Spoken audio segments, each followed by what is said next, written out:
Morning, folks. I'm going to do a little rant today just because I feel like ranting because I'm a little bit pissed off. Um, Too many people out there don't even understand what the hell a libertarian is, right? Um, I could take an hour explaining libertarian positions, but the best. Hey, bub. Being a libertarian means you can be as liberal or as conservative as you want to be. Just don't expect other people to feel the same way. I mean, in a nutshell, right? I mean, if you don't want to buy a gun, don't buy a gun. Nobody's forcing you to go buy a gun. But don't say, hey, I don't like guns, so you don't need guns.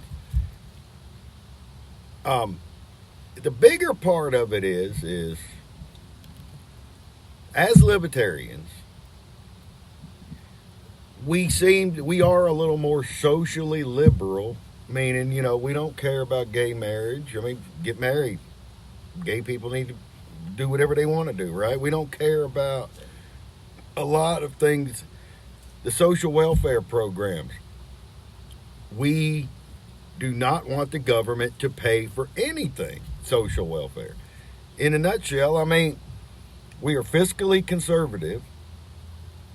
That doesn't mean we don't, we're anti-war. It doesn't mean we hate the military or we hate defense, because 99.9% of libertarians out there would like a military for the defense of the country. That means stop all the overseas BS, guys. If we want to build up our military in the United States to keep the continent safe, that's one thing. That's defense.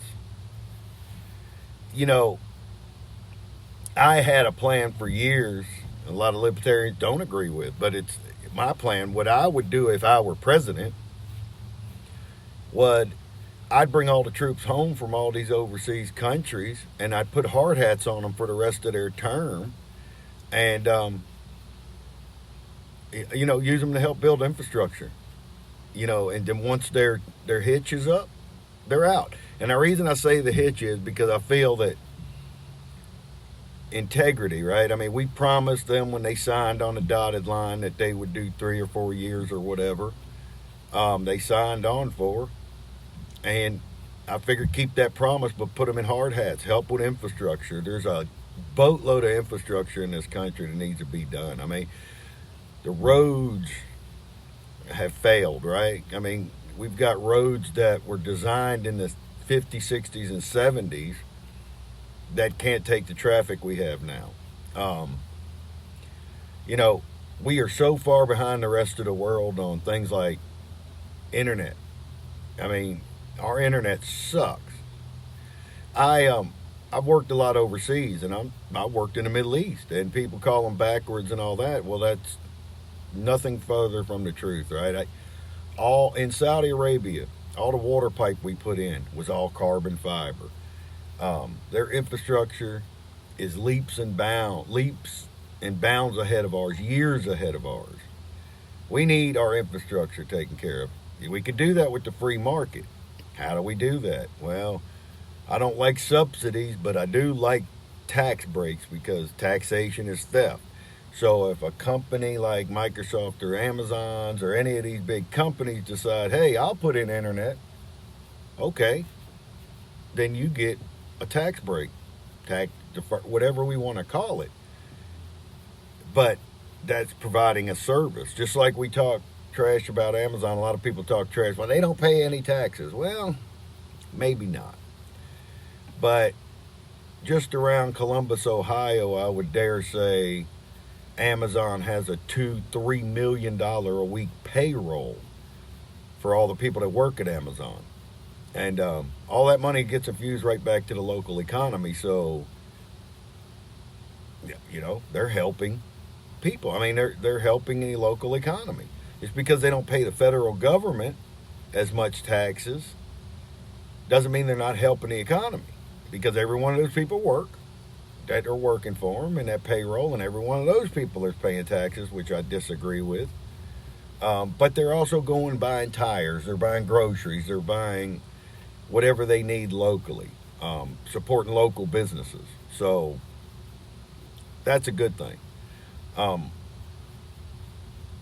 That now my next part of my rant is the U.S. Supreme Court. I got an idea. Let's just get rid of them altogether.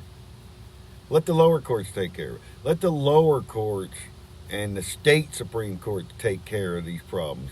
We don't even need the U.S. Supreme Court, although the Constitution calls for it.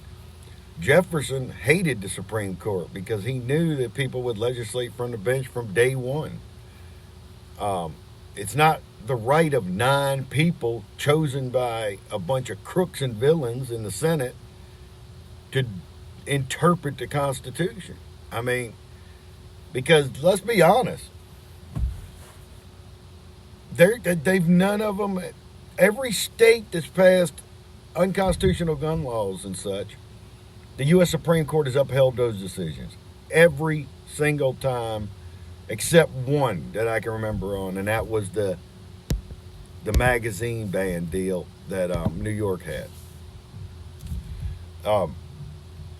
They're not our friends, and it doesn't matter who they are, really. They're not our friends. In a libertarian world, if we had all libertarians in the House and Senate and majority, I'm 100% sure we would have disagreements, just like we have disagreements now. Hell, half-time libertarians can't even agree with other libertarians, right? I mean, it's just how it is. But it's got to be better. Something's got to give, folks. I mean, we are so far down the rabbit hole now, we're never going to get out of the rabbit hole. The debt is $26 trillion. We're adding billions a week. I mean, it was like $1 trillion last month that they added to the national debt.